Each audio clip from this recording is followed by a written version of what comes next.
pylorus, pyloric antrum, and then you have the duodenum all the way down until you reach the jejunum. So that's your gallbladder. Ito yung hepatoduodenal ligament. Wala akong may dalang libro, yung atlas. Siramin yung atlas. Papakita ko gallbladder. And your, asan yung hepatoduodenal? Ayan, natin mo yung, ano nakalagay na level? Right margin, yes sir. Okay, papasok ko. Nasaan yung hepatoduodenal? Hanapin mo. Yun o. Ito. Ayan, tingnan mo kung nagpo-confirm sa picture. Okay, nasaan yung, hanapin mo yung ligament of Treitz that marks the junction between the duodenum and jejunum.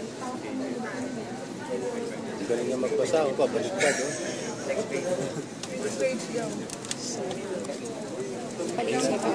Yan ang isang talent na wala ako. Sundan niyo yung task na yun. Andun lang. That's the intra-abdominal. Alisin mo na yung parang, yan, parang band na yan. That, just makikita mo yung connection ng stomach and then, esophagus.